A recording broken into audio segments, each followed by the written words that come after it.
AF61 Hindi. बेहतर कोई स्व सफाई मंत्र होना चाहिए। लियोनेल ने असहाय भाव से खुद को देखते हुए आह भरी। इस बार उसका सचमुच फायदा उठाया गया। हालांकि उसने पहले भी कई जल तत्व शुद्धि मंत्र आजमाए थे, लेकिन उसका जल संबंध इतना कम था कि उससे कोई फर्क नहीं पड़ा। इससे भी बदतर बात यह थी कि इस पांचवें आयाम की दुनिया में एक ऐसे व्यक्ति के लिए जिसने अभी तक इस बाधा को छुआ भी नहीं था, आत्मीयता और भी ज्यादा महत्वपूर्ण थी। दुनिया जितनी ऊंची होती, उसे अपनी शक्ति को गति देने में उतना ही ज्यादा समय लगता। इसलिए लियोनेल के सभी प्रयासों के परिणामस्वरूप पानी की हल्की बूंदाबांदी हुई, जिससे आईना हंसने लगी। फिर भी ये दोनों को 10वें जानवर को आसानी से मारने से नहीं रोक सका। अब क्या? एना ने पूछा। स्टील जैसे सींगों वाले विशालकाय हिरण के ऊपर खड़े होकर लियोनेल ने एक पल सोचा। इन टैग्स के साथ वैलियंट हॉट माउंटेन के केंद्र तक टेलीपोर्ट करना कोई समस्या नहीं होनी चाहिए। इन्हें अपनी मुट्ठी में रखने का मतलब था कि उनका काम लगभग पूरा हो गया था। हालांकि इससे पहले कि लियोनेल जवाब दे पाता, पत्तों की सरसराहट ने उसका ध्यान आकर्षित कर लिया। सामान्य परिस्थितियों में लियोनेल इसे हवा का झोंका समझकर टाल देता। अपनी इंद्रियों के कारण किसी के लिए भी उसके बिना इतने करीब आना असंभव था, खासकर उन युवाओं के लिए जिन्होंने पहाड़ी दर्रे को सीधे चुनौती देने के बजाय इन टैग्स के पीछे आना चुना था। लेकिन काफी समय बाद पहली बार लियोनेल को अपनी रीढ़ की हड्डी में झुनझुनी महसूस हुई। उसे यह एहसास अच्छी तरह याद था। जब भी आदिमानव की चेतना उसे किसी बात की चेतावनी देती थी, उसे यही एहसास होता था। अब तक लियोनेल उन आदिम नर और मादा चेतनाओं की गिनती भूल चुका था जिनके जीवन को उसने निगल लिया था। शुरू में उसने नहीं सोचा था कि भविष्य में उसका उस पर इतना गहरा प्रभाव पड़ेगा, लेकिन जितना ज्यादा उसने आत्मसात किया, उसकी ये सहज प्रतिक्रियाएं उतनी ही तेज होती गईं। विडंबना यह है कि जब वह अपनी ठंडी और गणनापूर्ण युद्ध शैली में होता था, तो ये सहज प्रवृत्तियां काफी सुस्त पड़ जाती थीं। लेकिन जब भी वह शांत होता और ज्यादा उम्मीदें नहीं रखता, ठीक वैसे ही जैसे अभी था, तो ये भावनाएं भड़क उठती थीं। ऐसा लग रहा था कि आईना ने भी महसूस कर लिया था कि कुछ गड़बड़ है। पहले अपनी इंद्रियों से वे दूर चल रही लड़ाइयों को भांप लेते थे। युवा प्रतिभाओं की संख्या और उनके साथ काम करने वाली जमीन को देखते हुए यह कोई आश्चर्य की बात नहीं थी कि अगला सबसे नजदीकी समूह आपसे कुछ 100 मीटर से ज्यादा दूर नहीं होगा। लेकिन इस समय उन्होंने कुछ भी नहीं सुना। लियोनेल के होंठ मुड़ गए। ऐसा लगता है कि हमारे पास कंपनी है। उस पल लियोनेल को लगा कि काश उसकी दाढ़ी होती जिसे वह सहला पाता। लेकिन हमेशा की तरह उसका चेहरा किसी बच्चे के नितंबों की तरह नंगा था। क्या आपको लगता है कि आप अपनी खुशबू से उन्हें डरा सकते हैं? लियोनेल खांस पड़ा। दाढ़ी न होने की वजह से उसका कूल पल तो पहले ही खराब हो चुका था, लेकिन ये तो उसकी ताबूत में कील ठोकने जैसा था। वो प्यार और साथ कहाँ गया? एना ने घास में वृद्धि के नीचे गिड़गिड़ाया। हालांकि मुझे आश्चर्य हो रहा है। यदि इस व्यक्ति में ऐसी क्षमता है जो मेरी इंद्रियों को काट सकती है, तो उन्होंने ये घास क्यों छोड़ दी है? लियोनेल ने जोर से सोचा। साफ था कि न तो वह और न ही आईना इस मामले को बहुत गंभीरता से ले रहे थे। या यूं कहें कि ऐसा लग रहा था कि वे गंभीरता से नहीं ले रहे थे। सच तो ये था कि दोनों पहले ही हाई अलर्ट पर जा चुके थे। भाग लेने वाले सभी लोग पहले ही देख चुके थे कि गिरे हुए युवकों के प्रति बुजुर्गों का कितना अनादर था। स्पष्ट रूप से एक अलिखित नियम था कि इन परीक्षणों के दौरान कुछ भी हो सकता था। अगर एक दो लोग भी हों तो उनसे निपटना मुश्किल नहीं होगा। क्या होगा अगर दर्जनों लोग हों? उस क्षण मानो कोई पर्दा हट गया हो, चारों ओर छिपी हुई परछाएं उससे भर गया।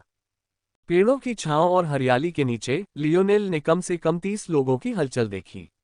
उन्होंने उस जोड़े को चारों तरफ से घेर लिया था, और हालांकि लियोनेल अभी उनके चेहरे साफ साफ नहीं देख पा रहा था, लेकिन इसमें कोई शक नहीं था कि उनका इरादा किसी से अच्छी अच्छी बातचीत करने का नहीं था। लियोनेल इस नतीजे से ज्यादा हैरान नहीं हुआ। यहाँ बहुत सारे लोग थे, इसलिए उसकी और आयना की हरकतों को छिपाना लगभग नामुमकिन था। इसमें कोई शक नहीं कि उन्हें कई बार जंगल में उछल कूद करते देखा गया था। एक दो लड़ाइयाँ तो ठीक होती। आखिरकार वे तो सिर्फ 2 ही लड़ाइयाँ लड़ रहे थे, इसलिए जाहिर है कि उन्हें पर्याप्त टैग पाने के लिए 2 लड़ाइयाँ लड़नी ही थीं। लेकिन 10वीं के बाद कोई मूर्ख ही यह नहीं समझ पाएगा कि क्या हो रहा है। लियोनेल को बस एक ही बात से निराशा हुई कि उसने पहले इन बातों का अंदाजा नहीं लगाया था। लेकिन कुछ सोचने के बाद उसे एहसास हुआ कि जिसने भी यह योजना बनाई थी, वह अपने आप में काफी चतुर था। लियोनेल अगर इतनी आसानी से सुनहरे टैग पहचान लेता तो देखने वाले को भी साफ पता चल जाता कि उसकी संवेदी क्षमताएं कमाल की हैं। ऐसे में वे इससे निपटने के लिए तैयार क्यों नहीं होते? जब अंततः चेहरे सामने आए तो लियोनेल ने अपनी भौहें ऊपर उठा ली। उसने कुछ लोगों को पहचाना, खासकर उस युवती को जो बाल्थॉर्न के साथ थी, हेनोरिन। लेकिन उसके पीछे कई युवक थे जो बाल्थॉर्न के इर्द गिर्द ऐसे घूम रहे थे मानो वह कोई देवी हो। हालांकि इन युवकों के इतने उपद्रवी होने के बावजूद लियोनेल को किसी तरह ये हल्का सा एहसास हुआ कि वे हेनोरिन के निर्देशों का पालन कर रहे हैं। ये वाकई एक अजीब सा एहसास था, खासकर ये देखते हुए कि वह युवती समूह के बीच में थी और हल्के से कमर पर हाथ रखे हुए थी मानो उसने एक भी उंगली उठाने का इरादा नहीं किया हो। हालांकि लियोनेल की भावनाओं के बावजूद जो व्यक्ति आगे आया वह हेनोरिन नहीं था, बल्कि एक युवक था जिसने कुछ घंटे पहले ही बाल्थोर्न के लिए उसे हथियार से मारने की धमकी दी थी। उस आदमी के चेहरे पर व्यंग्य देखकर कोई बच्चा भी रुला सकता है। लियोनेल को इस बात का पूरा यकीन था। तुम्हें पता है कि हम सब यहाँ क्यों हैं? चलो बात को घुमाते नहीं हैं। मैं तुम्हें एक बार पहले ही जाने दे चुका हूं और दोबारा ऐसा करने का मेरा कोई इरादा नहीं है। जो टैग तुमने इकट्ठा किए हैं उन्हें दे दो और शायद तुम यहां से बिना किसी नुकसान के निकल जाओ। लियोनेल ने मन ही मन आह भरी। तुम सचमुच इस काबिलियत की दुनिया को कम नहीं आंक सकते। अगर किस्मत अच्छी हो तो कमजोर लोग भी तुम्हें चौंका सकते हैं, ने कहा कि लियोनेल बेसुध होकर जम्हाई लेने लगा।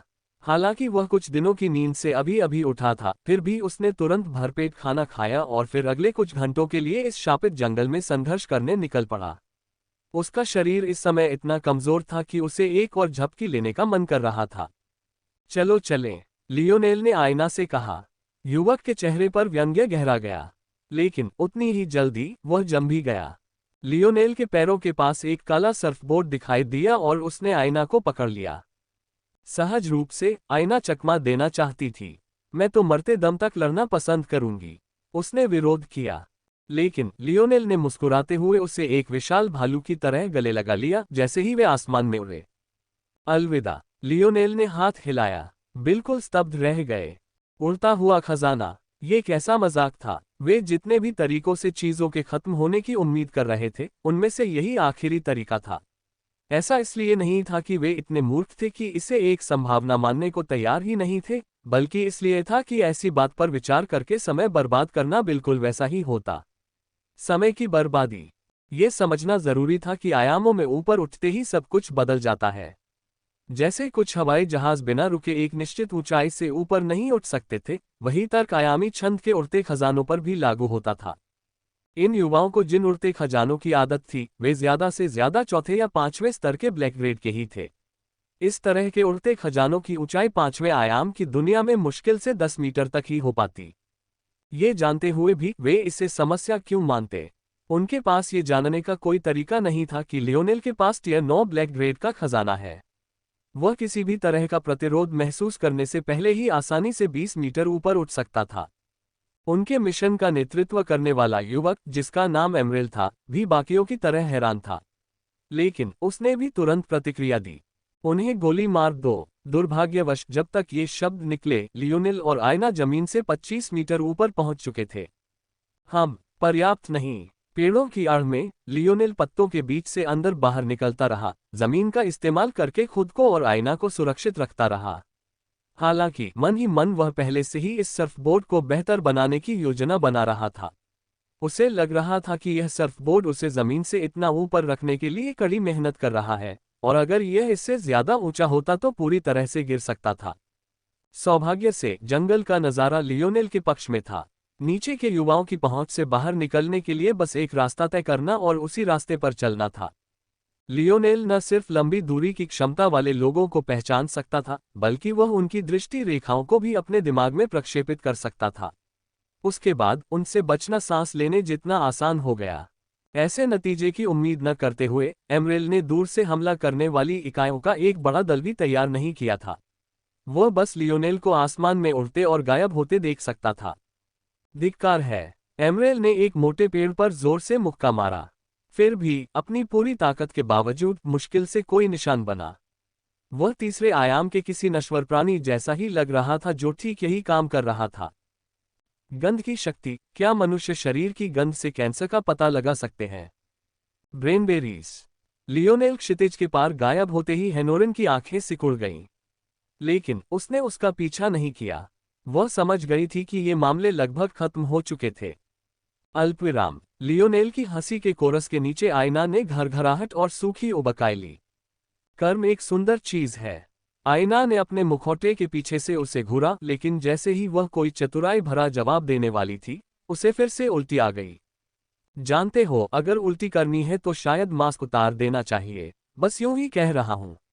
लियोनेल मुस्कुराया, लेकिन जवाब में उसे फिर से घूरने का ही सामना करना पड़ा। दोनों उसी पहाड़ी दर्रे पर उतरे जहां वे पहली बार इस ग्रह पर टेलीपोर्ट होने के समय थे। सच तो यह है कि लियोनेल तो बस तुरंत वेलिएंट हॉट माउंटेन पर टेलीपोर्ट होना चाहता था, लेकिन आयना ने जोर देकर कहा कि खंभों के दबाव से बपतिस्मा लेना अच्छी ट्रेनिंग है।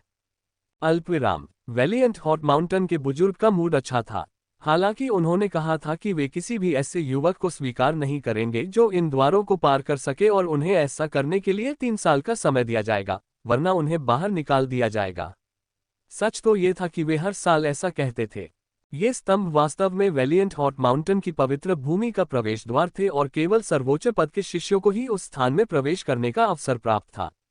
बेशक उस समय ये द्वार सक्रिय नहीं था, इसलिए अगर ये युवा इसे पार भी कर लेते तो यह एक प्रतीकात्मक जीत से ज्यादा कुछ नहीं होता। लेकिन उस बुजुर्ग को ये भी पता था कि ये युवा जितनी जल्दी इस परीक्षा को पार कर लेंगे, भविष्य में उन्हें उतना ही ज्यादा फायदा होगा। इसलिए हर स्वीकृति समारोह में वह युवाओं को इसी तरह चुनाता था, उन्हें पहाड़ों पर चढ़ने के लिए मजबूर करता था। जो लोग आधी दूरी भी तय कर पाते थे, उन्हें वह इनाम देता था। न सिर्फ उन्हें उसकी कृपा मिलती थी, बल्कि वह खुद उन जानवरों को मारकर, जिनके पास सुनहरे टैग होते थे, इनाम के तौर पर उन्हें सौंप देता था। सच्चाई ये थी कि ये जानवर सिर्फ एक चारा थे, खासकर सुनहरे टैग वाले। एक तो जानवरों में कई तो बिना टैग के ही थे। अपनी ताकत पर ज्यादा भरोसा रखने वाले होशियार नौजवान ज्यादा ताकतवर जानवरों पर निशाना साधने की सोचते। ये बात तो समझ में आती ही थी, जानवर जितना ज्यादा ताकतवर होगा, उसके पास सोने का टैग होने की संभावना उतनी ही ज्यादा होगी। हालांकि यह सच हो सकता है, लेकिन हकीकत इससे कहीं ज्यादा कठोर थी। हालांकि उस बुजुर्ग ने इन नियमों का पालन किया था, फिर भी उसने कई डमीज पीछे छोड़ दी थी। इनमें से कुछ डमीज पर तो टैग ही नहीं थे, जबकि ज्यादातर पर तो सामान्य टैग ही थे। बुजुर्ग खुद को बहुत चालाक समझता था। उसका मानना था कि सिर्फ सबसे साहसी युवा ही पहाड़ी दर्रे को चुनौती देने का चुनाव करेंगे, जबकि बाकी लोग तो विचार करने लायक ही नहीं है। बेशक उन्होंने इस तथ्य पर भी विचार नहीं किया कि जानवरों से लड़ना और उनमें से सबसे शक्तिशाली के खिलाफ अपनी जान की बाजी लगाना भी साहस का एक रूप है। लेकिन अपनी उम्र को देखते हुए वह बहुत पहले ही अपने रास्ते पर चल पड़ा था, और इस बात ने भी उसके मन को बदलने में कोई मदद नहीं की कि इस साल के युवा सामान्य से कहीं ज्यादा प्रतिभाशाली लग रहे थे, लेकिन ये बात उसके चेहरे पर एक चमकदार मुस्कान ला ही गई। इनकॉट पहले ही 80% का आंकड़ा पार कर चुका था और स्तंभ से केवल 60 मीटर की दूरी पर था। आयरनला ज्यादा पीछे नहीं थी, उस विशालकाय राक्षस के पीछे से 5 मीटर से भी कम दूरी पर। और ऐसा शायद इसलिए हुआ क्योंकि उसने एक कदम पीछे से शुरुआत की थी।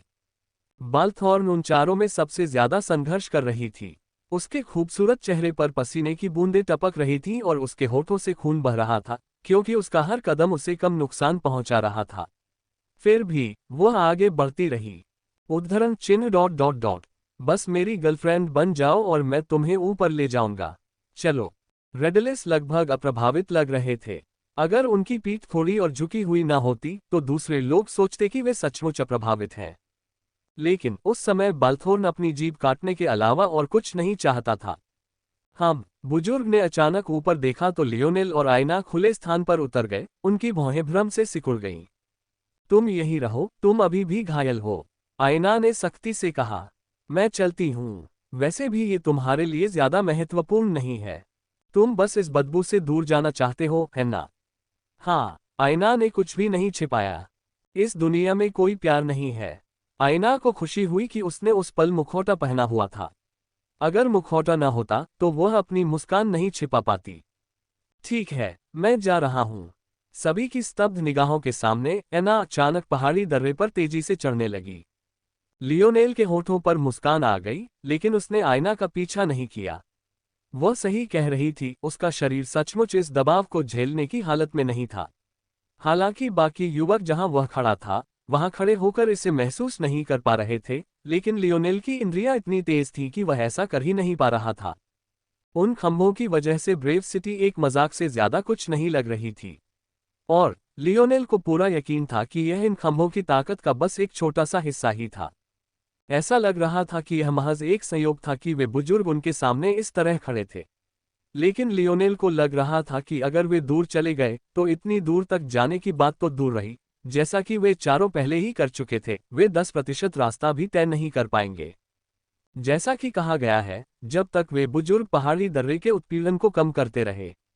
लियोनेल को आयना पर पूरा भरोसा था।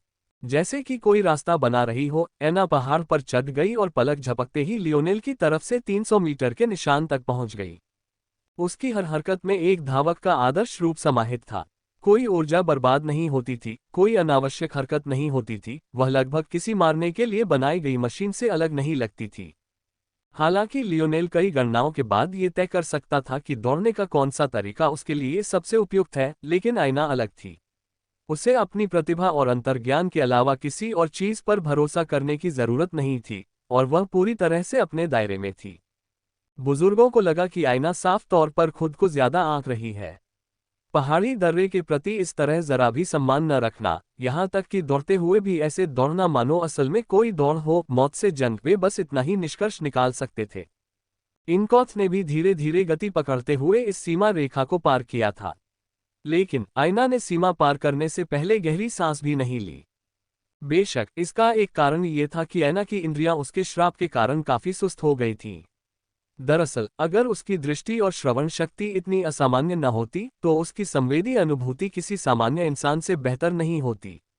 इसलिए सच कहें तो उसे विभाजन रेखा उतनी स्पष्टता से महसूस नहीं हुई जितनी बाकी लोगों को हुई। लेकिन वहीं दूसरी ओर इससे कोई फर्क नहीं पड़ता। आयना लाइन के पार तेजी से पहुंची। उसके पहले ही कदम ने उसके शरीर को इतना नीचे धकेल दिया कि ऐसा लग रहा था मानो वह लड़खड़ाकर गिर जाएगी, और उसके कंधों पर लगातार दबाव पड़ रहा था।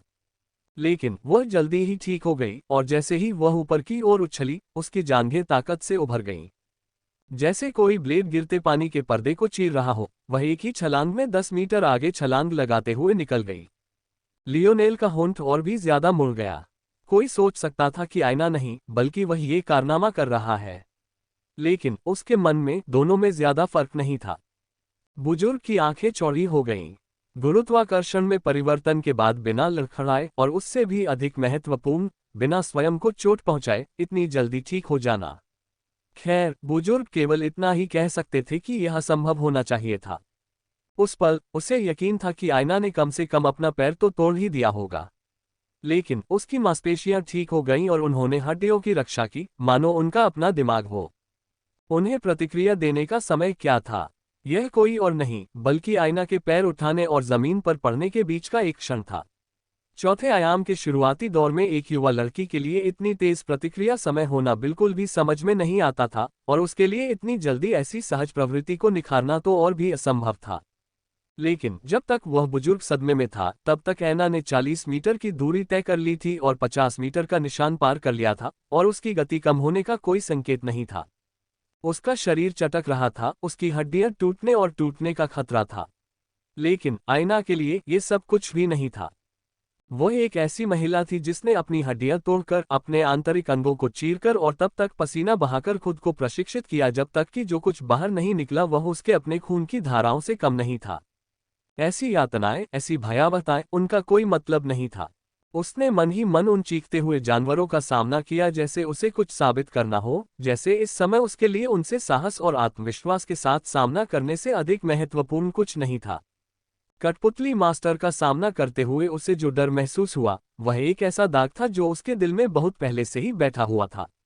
यह उस तरह का अपमान नहीं था जैसा एक पुरुष महसूस कर सकता है। आयना को बस ऐसा लग रहा था जैसे उसने खुद को निराश किया हो। यह पहली बार था जब उसने सच्ची मौत का सामना किया था, पहली बार उसे एहसास हुआ था कि उसकी प्रतिभा अंतिम बाधा को पार करने के लिए पर्याप्त नहीं थी। लियोनेल को अपने पहले जोन में प्रवेश करते ही ऐसी भावना से जूझना पड़ा, लेकिन आयना को बिल्कुल नहीं। वह बचपन से ही प्रशिक्षण ले रही थी। उसके लिए उसका पहला जोन एक औपचारिकता से ज्यादा कुछ नहीं था। ये कहा जा सकता है कि यह पहली बार था जब उसे पर्याप्त रूप से मजबूत न होने, अपर्याप्त होने के डर का सामना करना पड़ा था। ये वाकई एक अनोखा एहसास था। चूंकि वह अपने शरीर पर नियंत्रण खो चुकी थी और हिल डुल भी नहीं पा रही थी, इसलिए उसके पास खुद को ये यकीन दिलाने का कोई जरिया नहीं था कि उसने इस मुश्किल का बहादुरी से सामना किया है। इस तरह लाचारी और आत्मदोष की भावनाएं बढ़ती ही गईं। लियोनेल ने ऐना को पहाड़ पर चढ़ते हुए देखा, उसके चेहरे पर अभी भी हल्की मुस्कान थी। वह अच्छी तरह जानता था कि उस दिन उसने जिस डरी हुई बच्ची को देखा था वह उसकी आईना नहीं थी। बदकिस्मती से हिलने डुलने में असमर्थ होने के कारण वह खुद को ये बात साफ तौर पर साबित नहीं कर पाई थी। इस बार लियोनेल ने पीछे हटकर सुर्खियां अपने ऊपर ही चमकने दी। उसकी मुस्कान अचानक मुस्कान में बदल गई। अगर मेरी गर्लफ्रेंड इतनी अद्भुत है तो क्या इसका मतलब यह नहीं है कि मुझे बोनस अंक मिलेंगे? रेडलिस और बाल्थोर्न ने असमंजस में पीछे मुड़कर देखा। सच तो यह है कि चारों युवा प्रतिभाशाली लोगों में से किसी ने भी ध्यान नहीं दिया था, या यूं कहें कि उनके पास ध्यान देने की फुर्सत ही नहीं थी। पहाड़ी दर्रे पर चढ़ना ही तो मुश्किल था, पीछे मुड़कर देखने में उन्हें समय कैसे बर्बाद करना पड़ता। लेकिन एक निश्चित बिंदु पर इसे और अधिक नजरअंदाज नहीं किया जा सकता था। तेज चलती हवाएं, कांपती जमीन, दूसरा दमनकारी आभामंडल जो पीछे से उन पर टूटता हुआ प्रतीत हो रहा था। वे अब और आगे के रास्ते पर ध्यान नहीं दे सकते थे। जब उन्होंने अंततः पीछे मुड़कर देखा कि क्या हो रहा है, तो उनकी आंखें आश्चर्य से चौड़ी हो गईं। अब तक आयना उनसे 10 मीटर से ज्यादा पीछे नहीं थी, लेकिन जैसे ही उन्होंने पीछे मुड़कर देखा वे उतनी ही तेजी से बराबरी पर आ गए, और उससे भी तेजी से वे उनसे आगे निकल गए। रेडलिस और बाल्थोर्न लड़खड़ा गए। एकाग्रता भंग होने से उन्हें ऐसा लगा जैसे उनके शरीर पर दबाव कई गुना बढ़ गया हो और अंत में वे घुटनों के बल गिर पड़े। आयना ने उनके आगे एक राह बना ली। किसी बाहरी पर्यवेक्षक के लिए वह बस एक सामान्य इंसान जितनी तेज दौड़ रही थी, एक ऐसी गति जो चौथे आयाम के अस्तित्व के लिए प्रभावशाली नहीं थी। हालांकि इन युवाओं के सामने वह मानो उड़ रही हो। आयना के हर कदम पर दृढ़ निश्चय की झलक थी। हालांकि उसकी गति लगातार धीमी होती जा रही थी, फिर भी वह रुकने का नाम नहीं ले रही थी। वह और जोर लगाती जा रही थी। उसके कदम अंततः इतने भारी हो गए कि उसके पैरों के नीचे छोटी छोटी दरारें पड़ने लगीं। किसी अनजान समय पर लियोनेल ने अपनी बाहें क्रॉस करके बांध ली थीं। उसके नाखून उसकी बाइसेप्स में गड़ गए थे, लेकिन साथ ही उसके चेहरे की मुस्कान फीकी नहीं पड़ी थी, मानो उसने अपनी मुस्कान को मजबूत बनाए रखा हो, ताकि अगर वह पीछे मुड़कर देखे तो उसे कोई नुकसान न हो। आयना इनकॉथ से 50 मीटर की दूरी से अंदर आए, फिर 40, फिर 30। उसके हाथ पैर एक साथ ऐसे हिल रहे थे मानो पानी की तेज लहरों में तैर रहे हों। हालांकि उसका चेहरा एक मुखौटे से ढका हुआ था, फिर भी उसके दृढ़ संकल्प का भार ही उसकी अभिव्यक्ति से कहीं ज्यादा व्यापक तस्वीर पेश कर रहा था। लियोनेल ने भी इस बात का कम अंदाजा लगाया था कि यह मामला कितना मायने रखता है। वह यहाँ सिर्फ आयना की खातिर आया था, लेकिन इस पल तक उसे यह समझ नहीं आया था कि एक युवती को अकेले और बिना किसी सहारे के इस ब्रह्मांड में जाने के लिए किस तरह के दृढ़ संकल्प की जरूरत होती है। आयना ने लियोनेल के साथ वेलिएंट हॉट माउंटेन आने के बारे में कभी सोचा भी नहीं था। दरअसल शायद उसने सोचा था कि टैरन भेजे जाने के बाद वह लियोनेल को फिर कभी नहीं देख पाएगी। ये क्रूर हो सकता था, खासकर तब जब उस समय उसे ये भी पता नहीं था कि लियोनेल बच पाएगा या नहीं। लेकिन लियोनेल खुद को इसके लिए उसे दोषी ठहराने का साहस नहीं जुटा पाया। उसके और आयना के बीच का रिश्ता अभी भी किशोरावस्था के मोह से ज्यादा कुछ नहीं था। हालांकि आयना के कंधों पर जो बोझ था वह इससे कहीं ज्यादा था। उसने अपने परिवार के विश्वासघात को ढोया, उसने एक छोटी बच्ची के जख्मों को ढोया, उसने अपने माता पिता की मौत को ढोया। अगर वह इन बातों को उससे ज्यादा अहमियत देती तो लियोनेल उसे दोष नहीं दे सकता था। अगर वह इन बातों को न समझे तो यह उसके स्वार्थ से कम नहीं होगा। शायद एक तरह से आयना के लिए उसके प्रति अपनी भावनाओं को अनदेखा करना बलिदान का एक और रूप था, एक और कठिनाई जिसका सामना उसे उस दिन तक पहुंचने के लिए करना था जब वह इन बोझों को त्याग सकती थी। वो प्रेरणा, वो लक्ष्य तक पहुंचने की इच्छा, चाहे इसके लिए आपको कुछ भी त्याग करना पड़े। हालांकि लियोनेल इसे समझ नहीं पाया, लेकिन वह अपने दिल की गहराई से इसका सम्मान करता था। वह सोचे बिना नहीं रह सका कि क्या कभी उसमें इतनी जबरदस्त लगन होगी, क्या कभी कोई ऐसी चीज होगी जिसके लिए वह सब कुछ त्यागने को तैयार हो जाए। इस विचार से वह सिहर उठा। क्या उसे सचमुच ऐसे लक्ष्य के लिए अपनी प्रिय चीजों को त्यागना पड़ा? लियोनेल ने आसमान की ओर देखा। अगर ऐसा कोई दिन भी आए जब मेरा ऐसा कोई लक्ष्य हो, तो मैं ऐसा कभी नहीं कर पाऊंगा। नहीं। लियोनेल ने अपना सिर हिलाया। उसे लग रहा था कि वह अपने विचार ठीक से व्यक्त नहीं कर पा रहा है। उसके अंदर गहरी भावनाएं थीं, ऐसी भावनाएं जिनके अस्तित्व का उसे पता तो था, लेकिन वह उन्हें कोई नाम नहीं दे पा रहा था। उस क्षण लियोनेल अचानक मुस्कुराया। आईना ने बिल्कुल सही कहा। हम मर्द स्वार्थी होते हैं और हमेशा ज्यादा चाहते हैं। और मैं जैसा मर्द बनना चाहता हूं, वह सिर्फ ज्यादा नहीं बल्कि सब कुछ चाहता है।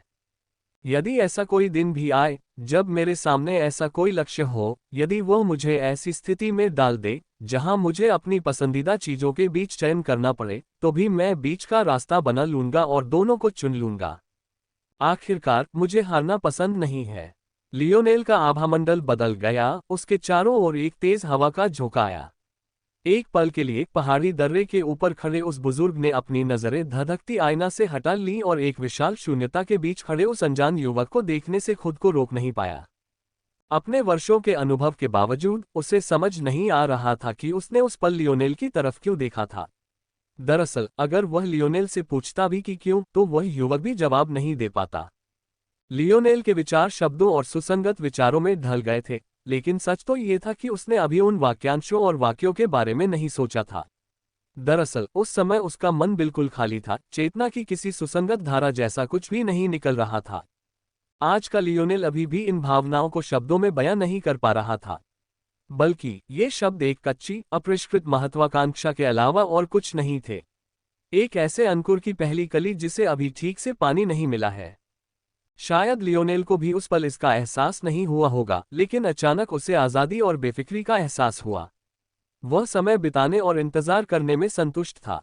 उस पल का इंतजार जब वह नन्ही कली खिलेगी।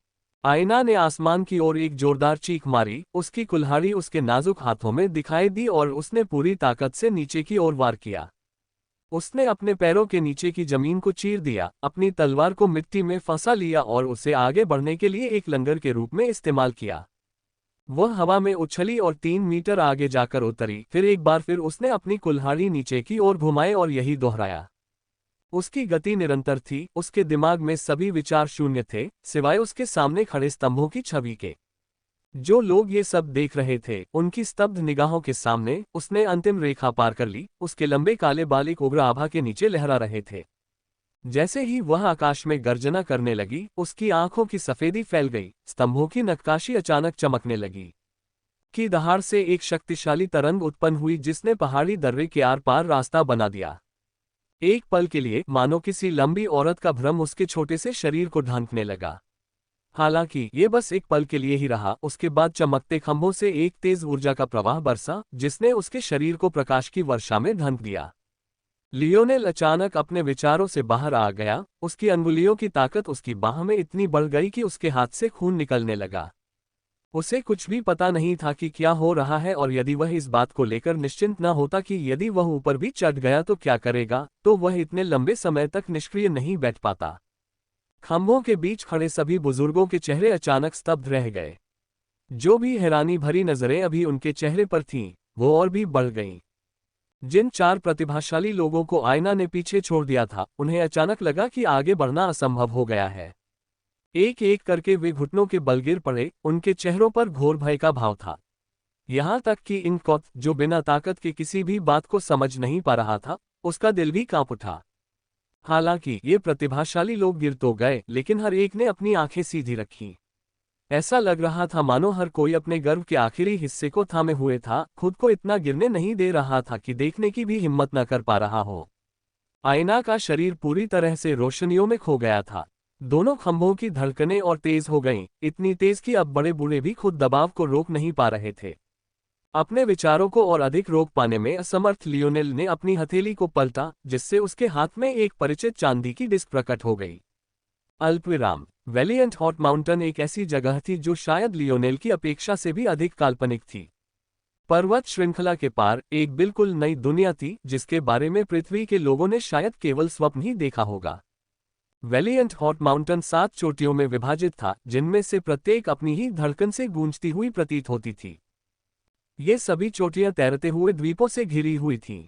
लेकिन पृथ्वी के स्वर्ग द्वीपों की तुलना में इन द्वीपों से पूंजीवादी लालच की बजाय प्रकृति के साथ एकता का भाव झलकता था। उनकी हरियाली जमीन से भी साफ दिखाई देती थी, जमीन सोने की हल्की चमक से चमकती थी, और तकनीक का जरा भी आभास न होने के बावजूद अपनी जगह पर तैरती रहती थी। लेकिन शायद सबसे ज्यादा विस्मयकारी तो उनके किनारों से गिरते झरने थे। ये झरने स्थिर धाराओं में गिर रहे थे, हवा में लटके ऊंचे बैंगनी रंग के सूरज की रोशनी से जगमगा रहे थे और उसे अपवर्तित कर रहे थे। इस अपवर्तन ने पानी को एक भव्य बैंगनी रंग दिया था जो सभी की कल्पनाओं पर छा गया था। लेकिन ये सब कुछ नहीं था। ये पानी आसमान से गिरकर उन चोटियों से होकर लंबी, तेज बहती नदियों में बदल जाता था जिनकी वे परिक्रमा करते थे। बादलों में बहते झरनों और धरती पर बहती नदियों के बीच का निर्बाध संक्रमण हर चीज को ऐसा बना रहा था मानो किसी शक्तिशाली देवता के हाथों से गढ़ा गया हो। फिर भी ये नज़ारा चाहे कितना भी खूबसूरत क्यों न हो, यहाँ आने वालों को इसकी आदत बहुत पहले ही पड़ चुकी थी। वैलिएंट हॉट माउंटेन की चहल पहल ऐसे नज़ारों के बावजूद भी थमने का नाम नहीं ले रही थी। लेकिन शायद यही मानवीय स्थिति थी। उच्चतर आयामों वाली दुनियाओं में भी प्रकृति के चमत्कारों को नजरअंदाज करना हमारी आत्मा में रचा बसा हुआ था। हालांकि उस समय वैलिएंट हॉट माउंटेन की एक चोटी पर ऐसा लग रहा था जैसे सारी चीजें रुक गई हों। कई अन्य शक्तियों की तरह वैलिएंट हॉट पर्वत भी कई गुटों में बटा हुआ था। लेकिन यह विशेष शिखर, जिसे फाउंडिंग पीक के नाम से जाना जाता है, इनमें से किसी एक गुट का नहीं, बल्कि वैलिएंट हॉट के सबसे शक्तिशाली सदस्यों का जमावड़ा स्थल था। पिछले कुछ दिनों से इस जगह पर संगठन की दिशा को लेकर बहसें जोरों पर थीं, हर कोई एक दूसरे पर बोल रहा था। लेकिन इस वक्त अचानक वहां एक अजीब सी खामोशी छा गई थी। दरअसल ऐसा लग रहा था जैसे कोई बोल ही नहीं रहा हो। वे सब अपना काम रोककर एक ही दिशा में देखने लगे। इस पर्वत के आधार पर वैलिएंट हॉट माउंटेन के भावी नेताओं के लिए एक खंड आरक्षित था। सच तो यह है कि वे यहाँ केवल अपनी श्रेष्ठता के प्रतीक के रूप में समय बिताते थे और इसका उपयोग अपने गुट के सदस्यों को संगठित करने के लिए करते थे। अगर इस स्थान की तुलना उनके सामान्य प्रशिक्षण स्थानों से की जाए तो ये बहुत ही कमजोर था। फाउंडिंग पीक का आधार अन्य 6 चोटियों की चोटियों से तुलनीय नहीं था, जबकि फाउंडिंग पीक की चोटी बेजोड़ थी। किसी ने संस्थापक स्तंभों को सक्रिय किया। यह अज्ञात था कि ये शब्द किसने कहे थे और न ही इससे कोई विशेष फर्क पड़ा। ये सभी युवा, जिन्हें फाउंडिंग माउंटेन की तलहटी में शिविर लगाने का अधिकार मिला था, ठीक इसी समय अपने गुटों में प्रतिभाओं के नए आगमन को स्वीकार करने की तैयारी कर रहे थे। हालांकि किसी ने भी इस विशेष परिणाम की उम्मीद नहीं की थी। हालांकि ये युवा कई 100 मीटर, यहाँ तक कि कुछ मामलों में किलोमीटरों की दूरी पर थे, फिर भी किसी ने भी संकोच नहीं किया। नियमों की परवाह किए बिना, या यहाँ तक कि निगरानी करने वाले बड़ों की भी परवाह किए बिना, उन्होंने अपने सबसे भरोसेमंद अधीनस्थ को बाहर भेज दिया। उन सभी का एक ही लक्ष्य था, भर्ती करना। अल्पविराम। फाउंडिंग पीक के शिखर पर एक ऐसा मुख्य समूह था जो बाकियों से ऊपर था। ये 3 पुरुषों और 3 महिलाओं का समूह था, जिनमें से प्रत्येक अपने अपने मौन ध्यान में लीन था। हालांकि इस समूह के केंद्र में एक और आदमी था। ये वही आदमी था जो सबसे ऊंचे तैरते द्वीप पर बैठा था और घने सफेद बादलों के उसके पास से गुजरने पर भी नहीं हिल रहा था, जिससे उसकी कांसे जैसी त्वचा पर पानी की बारीक बूंदें टपक रही थीं। उसने अपनी आंखें कुछ आलस से खोली और दूर तक ऐसे देखने लगा जैसे वह पहाड़ों और घने जंगलों के बीच से सीधे खंभों को देख रहा हो। जब उस आदमी ने देखा कि क्या हो रहा है, तो उसकी उदासीन अभिव्यक्ति सुखद आश्चर्य में बदल गई। शुरुआत में उसे इसकी परवाह इसलिए नहीं थी क्योंकि उसे यकीन था कि खंभों को सक्रिय करने वाला वही बच्चा होगा जिसके बारे में उसे इतने महीनों पहले चेतावनी दी गई थी। लेकिन चूंकि वह बच्चा नहीं था, वास्तव में यह एक सुखद आश्चर्य है। अल्पविराम। बत्तियां धीमी होने के बाद ही लियोनेल ने राहत की सांस ली। कम से कम ऐसा तो नहीं लगा कि आयना को कोई गंभीर समस्या है। कम से कम शुरुआत में तो नहीं। जिस क्षण लियोनेल ने सोचा कि ऐना ठीक हो जाएगी, वह चारों पैरों के बल जमीन पर गिर पड़ी और अब वह अपनी कुल्हाड़ी को पकड़ नहीं सकी। उसे खांसी का एक भयंकर दौरा पड़ गया। पेट की चर्बी कैसे कम करें, 7 युक्तियां। भारतीय इतिहास की उच्च श्रेणी की 7 रमणीय रियासतें। लियोनेल की नजरें तेज हो गईं। उसे तुरंत समझ आ गया कि किसी चीज ने आयना के श्राप को फिर से बढ़ा दिया है। वह ये भी देख सकता था कि उसने जो मुखौटा बनाया था वह उभरने लगा है और उसके निशान और भी गहरे हो गए हैं। लेकिन जब लगा कि हालात बेकाबू हो जाएंगे, तभी आयना का मास्क चमकने लगा। उसके चेहरे पर बार बार ठंडे क्लींजिंग वाटर का तेज स्प्रे किया गया। आयना ने अपनी उंगलियों से धरती को पकड़ लिया और अपने हाथों को मुट्ठी में बंद कर छोटे छोटे निशान छोड़ती रही। जल्द ही उसका दर्द धीरे धीरे कम हो गया, उसकी उखड़ी हुई सांसें भी सामान्य हो गईं। लियोनेल ने गहरी सांस ली। उसे बस इस बात की तसल्ली थी कि उसने जो आकस्मिक योजनाएं बनाई थीं, वे काम कर गईं। लियोनेल की नज़र अचानक आयना की पीठ से हटकर दूर चली गई। खंभों के पार कई आभाएं इतनी तेजी से आ रही थीं कि सामान्य परिस्थितियों में वह उनके साथ नहीं रह पाता था। लियोनेल को लगा कि उनमें से कुछ तो उन बुजुर्गों से भी ज्यादा शक्तिशाली थीं जो इस प्रवेश समारोह की अध्यक्षता करने आए थे, और इस बात ने उसे थोड़ा भी सोचने पर मजबूर कर दिया। लियोनेल को उनके सामने आने को आयना द्वारा उत्पन्न किए गए हंगामे से जोड़ने में ज्यादा सोचने की जरूरत नहीं पड़ी। जैसे ही आयना अपने आप को संभाल रही थी, 6 आभाएं पहले ही उसकी सीमा में आ चुकी थीं। जिस बुजुर्ग ने शुरू से ही इस आयोजन का नेतृत्व किया था, उसने पीछे मुड़कर देखा और भौहें चढ़ाईं। आप सभी को यहाँ आने की अनुमति नहीं है। हे एल्डर टोबिस, इतना परेशान होने की कोई जरूरत नहीं है। जिस युवक ने बात की थी वह लगभग 8 फुट लंबा था। वह निश्चित रूप से सबसे लंबा व्यक्ति था जिसे लियोनेल ने कभी देखा था। उसकी मुद्रा बहुत खराब थी, उसकी पीठ इतनी आगे की ओर झुकी हुई थी कि वह अपनी वास्तविक लंबाई से 1 फुट छोटा लग रहा था।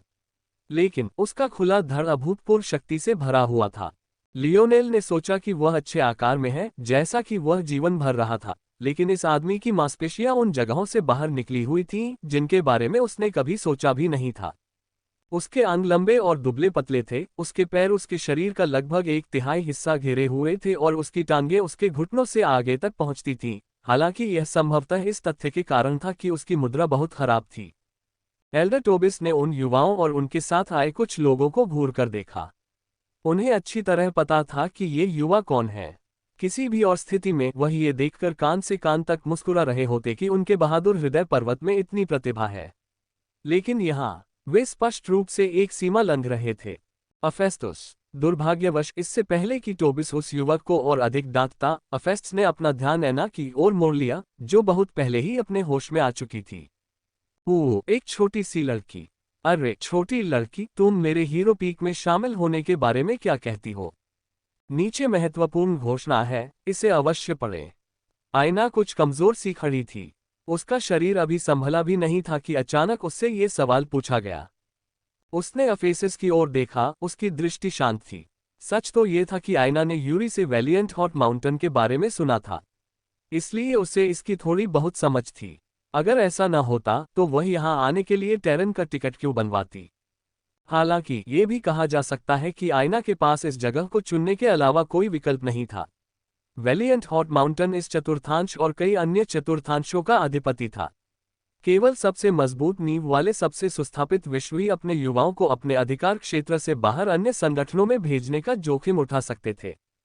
पृथ्वी के लिए, जहां अपेक्षाकृत निकट माने जाने वाले विश्व जैसे टेरन के लिए टिकट की कीमत भी टी-नोब्लेक ग्रेड खजाने के बराबर होती है, इतनी दूर यात्रा करने के बारे में सोचना स्पष्ट रूप से एक असंभव सपना था। अपने फाउंडेशन के साथ, आयना ये सोचना भी नहीं चाहती थी कि वैलिएंट हॉट माउंटेन के अलावा किसी अन्य स्थान पर जाने में कितना खर्च आएगा। इसका मतलब ये था कि आयना ने हीरो पीक के बारे में पहले भी सुना था। दरअसल उसने वैलिएंट हॉट के सभी 7 पीक्स के बारे में सुना था। स्थापना शिखर, नायक शिखर, बहादुर शिखर, न्याय शिखर, सम्मान शिखर, निष्ठा शिखर, सम्मान शिखर। ये जानकर कोई आश्चर्य नहीं होगा कि जिस बहादुर शहर में लियोनेल और आयना ने अपना परीक्षण किया था, उसका निर्माण ब्रेव पीक ने ही किया था। अन्य चोटियों के अपने परीक्षण साधन होंगे। हालांकि सिर्फ इसलिए कि उनका परीक्षण ब्रेव सिटी द्वारा किया गया था, इसका मतलब यह नहीं था कि वे किसी अन्य पीक में शामिल होने का विकल्प नहीं चुन सकते थे। विभिन्न नगर प्रतिष्ठान केवल भर्ती के बोझ को कम करने का एक तरीका थे। अंततः वैलिएंट हॉट माउंटेन अभी भी एक अद्वितीय इकाई थी। अफेस्तुस के साथ आए युवक तुरंत उसे रोकने के लिए कुछ कहना चाहते थे। वे उसे अपनी मर्जी से कुछ भी कहने और करने की इजाजत कैसे दे सकते थे? वे अपनी यात्रा को व्यर्थ नहीं जाने देना चाहते थे। लेकिन इससे पहले कि वे कुछ कह पाते, ऐना बोल पड़ी। क्या आप सबसे मजबूत हैं? यह एक साधारण वाक्य था। 4 शब्दों में बोला जाए तो ऐसा लगता था जैसे 1000 शब्द बोल रहे हों। आयना को और किसी सवाल का जवाब नहीं चाहिए था। कोई और सवाल उसके लिए उससे ज्यादा महत्वपूर्ण नहीं था। बस यही और सिर्फ यही बात मायने रखती थी। अफेसस एक क्षण के लिए इस प्रश्न को सुनकर स्तब्ध रह गया, फिर वह जोर जोर से हंसने लगा। तुमने सुना कमीनो, ये छोटी बच्ची हीरो पीक में शामिल होगी। तुम कमजोर लोग एक कदम पीछे हट सकते हो। अन्य युवकों के चेहरे पर तुरंत ही कड़वाहट आ गई, लेकिन उन्होंने इसका खंडन करने के लिए कुछ नहीं कहा। हीरो पीक की ताकत पर कोई शक नहीं था। पिछले 20 सालों में कोई भी अकेला पीक उनके शासन को खत्म करने में सक्षम नहीं था। अफेस्ट्स ने अपना ध्यान वापस आयना की ओर मोड़ा। हालांकि उसकी मुद्रा बहुत खराब थी, लेकिन उसके शरीर से ऐसी पाश्विक शक्ति निकल रही थी कि उसकी हर हरकत के साथ उसकी हड्डियां चटकती और चटकती थीं। हीरो पीक न केवल सबसे मजबूत है, बल्कि हम पिछली चौथाई सदी से सबसे मजबूत हैं। हमारे पास सबसे मजबूत योद्धा, सबसे अच्छी सुविधाएं और सबसे ज्यादा संसाधन हैं। इन सब से बढ़कर हमारा नेता हीरो रेलियन सभी 6 नेताओं में सबसे मजबूत है। यदि यह भी आपके लिए पर्याप्त नहीं है, तो मैं भी एक छोटा सा उपनेता होने के नाते इन तथाकथित नेताओं को धूल चटा सकता हूं। अफेसस ने कान से कान तक मुस्कुराहट बिखेरी। वह छोटी सी आईना के ऊपर खड़ा था। हमारे अलावा कोई बेहतर विकल्प नहीं है। आईना ने अफेस्ट्स की ओर देखा। उसकी नजरें कुछ दूर और भावशून्य थीं। वह उसके प्रदर्शन से प्रभावित नहीं हुई। कठपुतली मास्टर की तुलना में अफेस्ट छोटा लग रहा था, लेकिन अपनी कमजोर इंद्रियों के कारण आईना यह नहीं बता पा रही थी कि यह भ्रम था या नहीं। ठीक है, आईना ने स्पष्ट रूप से कहा। अफेस्ट्स ने आईना को ऊपर से नीचे तक देखा और उसके मुखौटे की ओर उत्सुकता से देखा, लेकिन उसके व्यवहार से वह और भी ज्यादा हैरान लग रहा था। यहां तक कि वह बूढ़ा टोबिस भी उसके सामने इतना सहज महसूस नहीं कर रहा होगा। तुमने उसकी बात सुनी बुजुर्ग? अफेस्ट्स एल्डर टोबिस की ओर मुड़ा। उसने अपना फैसला खुद किया। तुमने देखा कि मैंने उस पर कोई दबाव नहीं डाला, है ना?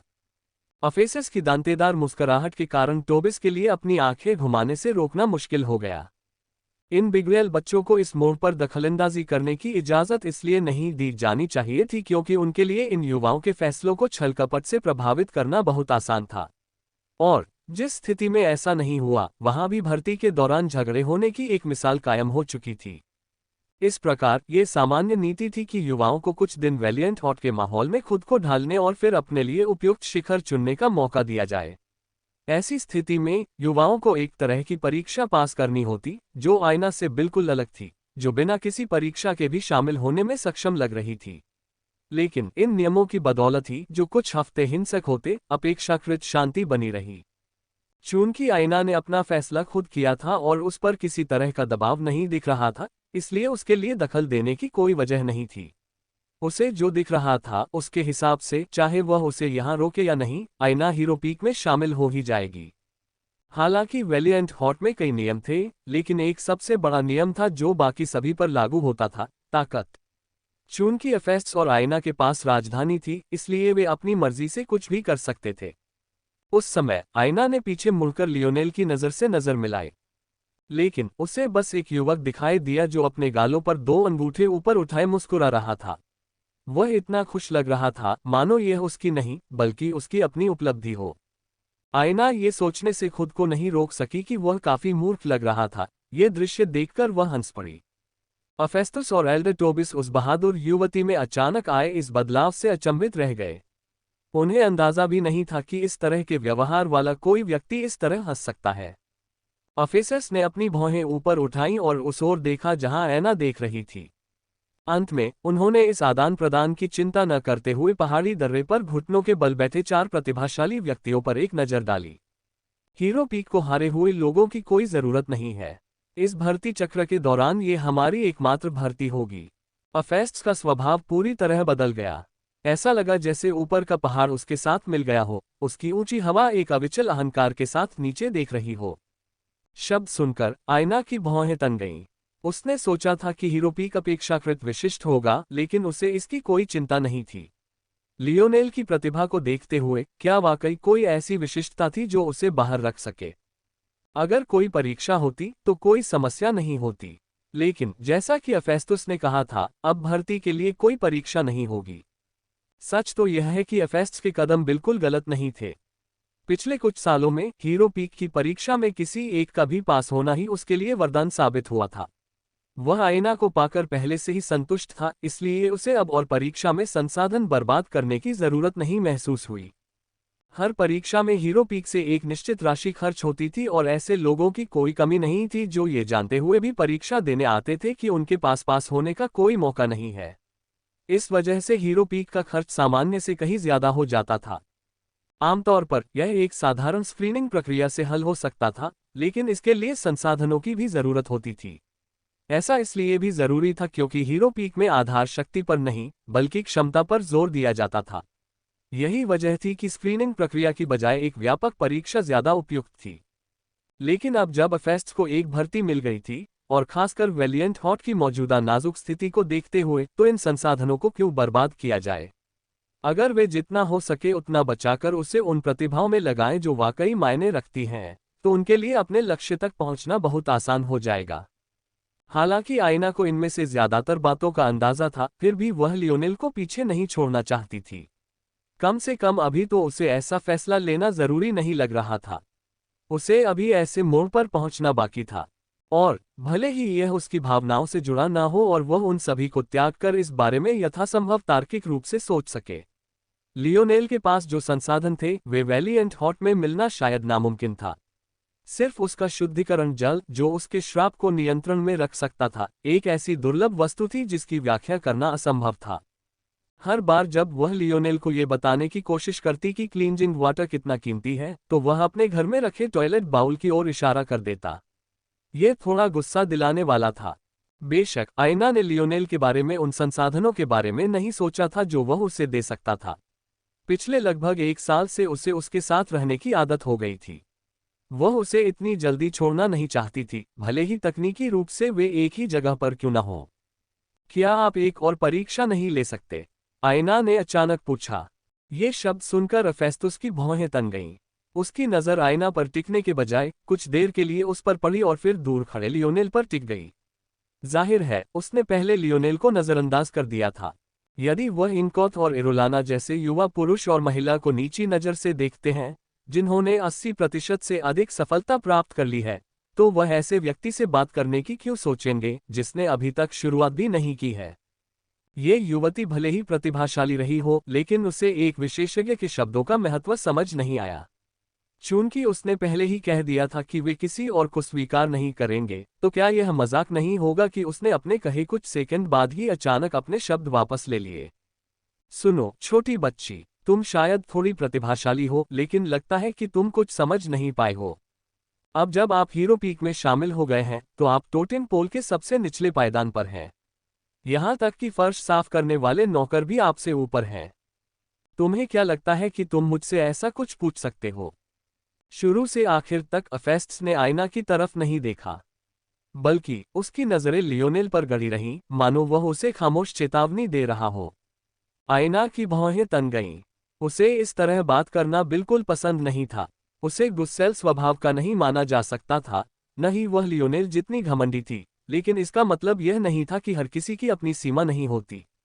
वह भी मेरी तरह पहाड़ी दर्रे पर पैदल चल सकता था। बात बस इतनी सी थी कि हमारी दुनिया युद्ध के बीच में थी और वह उसमें बुरी तरह घायल हो गया था। उसका शरीर इस दबाव को झेलने की हालत में नहीं है। अफेस्ट्स का आभामंडल और भी तेज हो गया।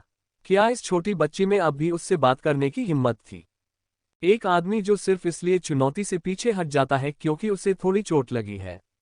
आपको लगता है कि यह बहाना काफी है? हीरो पीक को ऐसे कमजोर इरादों वाले लोगों की कोई जरूरत नहीं है। अफेसस की नजर आईना की ओर गई। चूंकि तुम्हें अपनी जगह का पता नहीं है, तो कोई बात नहीं। अब से अगर तुम्हारा छोटा सा बॉयफ्रेंड ठीक भी हो जाए और उसमें थोड़ी ताकत भी आ जाए, तो भी उसे मेरे हीरो पीक में शामिल होने की इजाजत नहीं दी जाएगी। ऐसा लग रहा था कि यह छोटी बच्ची पदानुक्रम का मतलब नहीं समझती। सिर्फ इसलिए कि वह उसे व्यक्तिगत रूप से भर्ती करने आया था, इसका मतलब यह नहीं था कि उसकी हैसियत अचानक उसके बराबर हो गई। इसके अलावा वेलिएंट हॉट के नियमों के अनुसार एक पीक से दूसरे पीक में स्थानांतरण को एक आंतरिक विवाद माना जाता था। अनकहा सच ये था कि अब जब हीरो पीक ने आईना पर अपना दावा ठोक दिया था, तो कोई भी दूसरा पीक उसे लेने की हिम्मत नहीं कर सकता था, वरना वे इस संदर्भ में आंतरिक विवाद के अर्थ से और परिचित हो जाते। ये शब्द सुनते ही आईना की निगाहें क्रोध से चमक उठीं। स्थिति बिगड़ती देख लियोनेल पहाड़ी दर्रे पर चढ़ने लगा। दुर्भाग्य से चूंकि खंभों ने हाल ही में आयना को बहुत बड़ा आशीर्वाद दिया था, इसलिए उन्हें अपनी मूल शक्ति प्राप्त करने में कुछ हफ्ते लग गए। उस समय पहाड़ी दर्रे पर चलना इस पांचवें आयाम की दुनिया में कहीं और चलने से बस थोड़ा ही ज्यादा मुश्किल था। ये गुरुत्वाकर्षण में 5% की वृद्धि के समान था। कुछ ही देर में आयना को अपने कंधे पर एक हाथ महसूस हुआ, जिसने उसे अपनी कुल्हाड़ी पकड़ने से रोक दिया, जो उसके बगल में जमीन में गड़ी हुई थी। लियोनेल मुस्कुराया। कोई बड़ी बात नहीं। जब तक यह उपनेता हीरो पीक पर तुम्हारे प्रवास को जरूरत से ज्यादा मुश्किल बनाने के लिए कोई धूर्त चाल नहीं चलता, तब तक ये तुम्हारे लिए सबसे अच्छी जगह है। अफेस्ट्स ये शब्द सुनकर लगभग हंस पड़ा। आज कितने बदमाश उसे चुनौती देने वाले थे। क्या वे मरना चाहते थे? अफेस्ट्स के दाहिने हाथ की नसें अचानक उभर आईं। ऐसा लग रहा था जैसे एक विचार से ही उसने लियोनेल के दिल को पूरी तरह से चीर दिया हो। लेकिन उस क्षण उसने महसूस किया कि एल्डर टोबिस की आभा उस पर छा गई है, जिससे वह धीरे धीरे शांत हो गया। अफेस्ट्स ने व्यंग्य किया, हीरो पीक पर सब कुछ योग्यता से अर्जित किया जाता है। अच्छा, लियोनेल ने स्पष्ट रूप से कहा। किसी तरह इस उत्तर ने अफेसिस को और अधिक क्रोधित कर दिया। लियोनेल ने अपना सिर हिलाया, आईना को रोक दिया और 10 स्वर्ण टैग निकाल लिए। उन्हें ले जाओ। को समझ नहीं आ रहा था कि क्या जवाब दे। उद्धरण चिन्ह ... उनमें से आधे रख लो। लियोनेल ने सिर हिलाया। सच कहूं तो मुझे उनकी तिजोरियों से कुछ भी नहीं चाहिए। उनके पास ऐसा कुछ भी नहीं है जो मैं न बना सकूं। खासकर ये देखते हुए कि सबसे मजबूत पीक के उपनेता के पास सबसे अच्छा हथियार सिर्फ टियर 7 ब्लैक है। यदि आपको अपनी पसंद की कोई चीज नहीं मिलती है तो टैग को कुछ ऐसे अयस्कों के साथ बदल दें जो आपको पसंद हो, और मैं कुछ बेहतर बना दूंगा। जब आयना ने लियोनेल को ये शब्द कहते सुना तो वह अवाक रह गई। सच तो यह है कि जिस लियोनेल को वह जानती थी, वह बहुत कम ही गुस्सा होता था। यहाँ तक कि जब वह उससे बहुत चिढ़ाती भी थी, तब भी वह बहुत ही सौम्य तरीके से जवाब देता था। उसने उसे सिर्फ एक बार ही सचमुच गुस्से में देखा था, वह था पपेट मास्टर और रेनरेट मीन राशि वाले मामले में। लेकिन उसकी राय में ये बातें जायज थीं। इसका मतलब ये था कि आयना को यह नहीं पता था कि लियोनेल वास्तव में इतना तुच्छ हो सकता है। उनके शब्द सुनकर एल्डर टोबिस भी अपनी भौहें चढ़ाने से खुद को नहीं रोक सके, जबकि उन्होंने वास्तव में लियोनेल की जान बचाई थी। क्या किसी ने इस बच्चे के सिर पर लात मारी है? चौथे आयाम की किसी भी सत्ता से 7वें दर्जे का काला खजाना ही सबसे ज्यादा उम्मीद की जा सकती थी। सिर्फ 5वें आयाम के अस्तित्व ही 8वें और 9वें दर्जे के काले खजाने का इस्तेमाल कर सकते थे। कम से कम ब्रह्मांड के इस हिस्से में तो यही स्थिति थी। केवल छठे आयाम वाले विश्व में ही कांस्य श्रेणी के खजानों की संख्या अधिक थी। इसी प्रकार केवल 7वें आयाम वाले विश्व में ही रजत श्रेणी के खजानों की संख्या अधिक थी। चाहे आप इसे किसी भी तरह से देखें, ऐसा लग रहा था जैसे लियोनेल किसी ऐसी बात पर अपरिपक्व टिप्पणी कर रहा था जिसे वह शायद ही समझता हो। सिर्फ शब्दों के कारण 10 गोल्डन टैग्स बटोरने का जो भी असर हो सकता था, वह पूरी तरह से बेकार हो गया। यहाँ मौजूद लोगों में से शायद सिर्फ आयना ही समझ रही थी कि लियोनेल कितना सच्चा था। टियर 7 ब्लैक ग्रेड के खजाने की तो बात ही छोड़िए, लियोनेल पहले से ही टियर 1 ब्रॉन्ज ग्रेड के खजानों का निर्माण शुरू कर सकता था, जिनमें से हर एक क्वासी ब्रॉन्ज ग्रेड के खजाने से भी कई गुना ज्यादा शक्तिशाली होता, जिनकी उसके पास काफी संख्या थी। लियोनेल को इस बात की परवाह नहीं थी कि अफेस्ट्स या एल्डर टोबिस उसके बारे में क्या सोचते हैं, क्योंकि उसने पहले कभी इस संगठन में शामिल होने की परवाह नहीं की थी। यदि लियोनेल को एक कारण बताना हो कि उसने ऐना को अलग रास्ता अपनाने के लिए क्यों राजी नहीं किया, तो वह कारण खंडित घन ही होगा। ये पहली बार था जब लियोनेल ने चौथे आयाम की दुनिया में कदम रखा था, इसलिए ये भी पहली बार था कि खंडित घन 5वें आयाम की शक्ति को अवशोषित करना शुरू कर सकता था। यद्यपि धीरे धीरे खंडित घन तीसरे चरण में प्रवेश करने की ओर अग्रसर था। एक बार ऐसा हो जाने पर लियोनेल आईना को ठीक करने में सक्षम हो जाएगा। लियोनेल ने टैग आईना के हाथ में रख दिए। ओह, और भी, लियोनेल को अचानक कुछ याद आया। इसे भी अपने साथ ले जाओ। टैग्स उस जिगसॉ जैसे क्यूब में समा गए। जल्द ही आईना की हथेली पर सिर्फ खंडित क्यूब ही बचा रह गया। ठीक है, तुम जाओ। ये देखकर कि आईना जाने को तैयार नहीं है, लियोनेल हंस पड़ा। वह उसके कान में झुककर धीरे से बोला, अगर दूसरे लोग कोशिश भी करते तो भी वे उसकी बात नहीं सुन पाते। लेकिन इससे आईना की गर्दन लाल होने से नहीं रुकी। क्या आपको लगता है कि इस जगह पर कोई बाधा है जो मुझे रोक सकती है? शब्द सरल थे, आयना के एफेस्ट से पूछे गए प्रश्न से ज्यादा जटिल नहीं। लेकिन आयना के दिल में उनकी गहरी छाप थी। ठीक है, आयना ने क्यूब लेते हुए हल्के से कहा। अफेस्तुस ने कुछ नहीं कहा, बस मुड़कर चला गया। सिर्फ उसे और लियोनेल को ही इस बात का अंदाजा था कि शुरू से आखिर तक लियोनेल पर हत्या का गहरा इरादा था। फिर भी लियोनेल ने जरा भी प्रतिक्रिया नहीं दी। इस मामले की वजह साफ थी। बात यह नहीं थी कि लियोनेल कितना मजबूत था या नहीं, बात बस इतनी थी कि एक आदमी अपनी बात को किसी और की बात से ज्यादा अहमियत देता था। अफेस्ट्स को इस बात की परवाह नहीं थी कि लियोनेल क्या तर्क दे रहा है, क्योंकि उसने अपनी बात कह दी थी, इसलिए वह उसे वापस नहीं लेगा। यही वजह थी कि उसने आयना को हीरो पीक से बाहर नहीं निकाला था। लियोनेल मुस्कुराया और हाथ हिलाया जब आयना दूर कहीं गायब हो गई। उसके जाने के बाद ही उसकी निगाहें ठंडी पड़ गईं और माहौल मानो जम सा गया। मैं इतना हत्यारा कब बन गया? लियोनेल ने मन ही मन सोचा। यदि यह हैना के लिए न होता तो वह सचमुच उसी समय अफेस्ट्स को मार डालता। लियोनेल को लग रहा था जैसे हत्याओं के प्रति उसकी हिचक हर दिन कम होती जा रही है। क्या सचमुच ऐसा समय आएगा जब उसे घास फूस काटने जैसी जिंदगी काटनी पड़ेगी? उसे यह एहसास बिल्कुल पसंद नहीं था। अगर उसने अफेसिस को मार दिया तो क्या होगा? क्या वह आईना का रास्ता नहीं रोक रहा होगा? और उसे अपना ठिकाना बनाने के लिए पांचवें आयाम का कोई और संसार कहाँ मिलेगा? लियोनेल ने हाल ही में डायमेंशनल वर्स के बारे में बहुत कुछ सीखा था, इतना कि उसे समझ आ गया था कि किसी डायमेंशन में ऊपर की ओर यात्रा करना कोई आसान काम नहीं है। कम से कम पृथ्वी के मौजूदा ढांचे के हिसाब से इसकी कीमत सिल्वर ग्रेड के खजाने के बराबर होगी। जाहिर है, लियोनेल के लिए ये सब कुछ बर्दाश्त करना मुश्किल था। यदि उसे इस स्थान को बहुत जल्दी छोड़ने के लिए मजबूर किया गया, तो उसे नहीं पता था कि वह आईना को कब ठीक कर पाएगा। बेटे, तुम बहुत आवेगशील हो। लियोनेल, जो अपने विचारों में इस तरह खोया हुआ था मानो उसके आसपास कोई और हो ही नहीं, अचानक चौंक कर जाग गया। हाँ, लियोनेल ने भौहें उठाईं। वह आवेगशील था। अगर बूढ़े को पता होता कि उसके दिमाग में क्या चल रहा है, तो उसे एहसास होता कि लियोनेल ने अभी कितनी समझदारी दिखाई थी। लियोनेल असल में अफेस्ट्स को हरा पाएगा या नहीं, ये तो उसे भी नहीं पता था। लेकिन लियोनेल को इस बात का पूरा यकीन था कि अगर अफेस्ट्स को उससे लड़ना पड़ा तो उसे बहुत नुकसान होगा। एल्डर टोबिस ने सिर हिलाया और दूसरे गुट के उपनेताओं की ओर देखा। लेकिन यह साफ था कि उनमें से किसी को भी बचे हुए युवाओं में कोई खास दिलचस्पी नहीं थी। अगर वे शामिल होना चाहते थे तो वे भी बाकियों की तरह परीक्षा दे सकते थे। और जबकि वे लियोनेल के पीछे बैठे चार प्रतिभाशाली लोगों के लिए ऐसा करने की अनुमति दे सकते थे, लेकिन जो कुछ उन्होंने अभी देखा उसके बाद यह असंभव था कि वे लियोनेल के लिए जगह बनाते। युवाओं को समय का इंतजार करना सीखना चाहिए। अब तुम्हारी हत्या की मंशा से तुम्हें क्या फायदा? लियोनेल ने ये शब्द सुनकर भौहें चढ़ा दी। लेकिन पहाड़ी दर्रे पर चढ़ते हुए उसने ज्यादा कुछ नहीं कहा। उसकी हत्या की मंशा। अफेस्तुस को खुश होना चाहिए कि उसने उसे रोक लिया। लियोनेल ने थोड़ी उलझन भरी नजरों से पीछे मुड़कर देखा तो एक दुबला पतला और पीला आदमी उसके पीछे आ रहा था। यह कोई और नहीं बल्कि रेडलिस था। लियोनेल को पकड़ने के लिए उसने बाल्थोर्न का पीछा क्यों छोड़ दिया था, इसका जवाब शायद सिर्फ वही जानता था। हाँ अय्या, इतना उदास होने की जरूरत नहीं है। मुझे पता है कि तुम्हारी गर्लफ्रेंड अभी अभी छीन ली गई है, लेकिन समुद्र में बहुत सारी औरतें हैं। लियोनेल के होंठ सिकुड़ गए, उसे छीना नहीं गया। हम रेडलिस ने लियोनेल के साथ चलने के लिए अपनी गति धीमी करते हुए उसकी बात पकड़ी।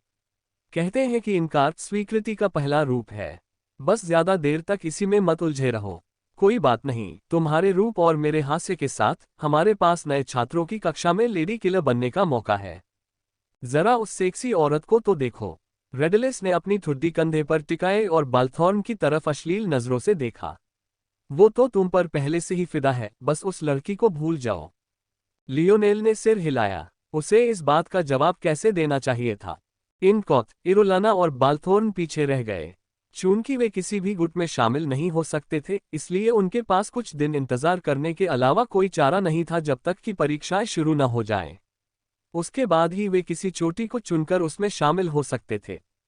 उनके आसपास का माहौल रेडलिस से कहीं कम उत्साहपूर्ण था। दरअसल वे काफी उदास थे। इस तरह से नीचा दिखाए जाने पर भला किसे अच्छा लगेगा? वे सब यहाँ बड़ी बड़ी ख्वाहिशें लेकर आए थे, लेकिन उन्हें लगा जैसे सब कुछ धराशायी हो गया। अब तक उन्हें यह साफ हो गया था कि भविष्य में वे आईना के लिए सिर्फ पृष्ठभूमि की भूमिका निभाएंगे। इस सच्चाई ने उन्हें निराश कर दिया। इस बारे में बलथॉर्न की भावनाएं सबसे ज्यादा जटिल थीं, खासकर आयना के बारे में उसके द्वारा कहे गए शब्दों के बाद। अगर आयना में ताकत होती तो उसे क्या फर्क पड़ता कि वह कैसी दिखती है। दरअसल इस दुनिया में खूबसूरती का मतलब बस लगातार उत्पीड़न और अपने परिवार द्वारा मोहरे की तरह इस्तेमाल किए जाने का अधिकार ही होता है। आयना के पास न सिर्फ ताकत थी, बल्कि उसे कभी ऐसी किसी बात की चिंता भी नहीं करनी पड़ी। ऐसा महसूस हुआ कि बाल्थोर्न अभी भी ऐना को उसके जख्मों के लिए घृणा कर रहा था, लेकिन सच्चाई ये थी कि वह ईर्ष्या कर रहा था।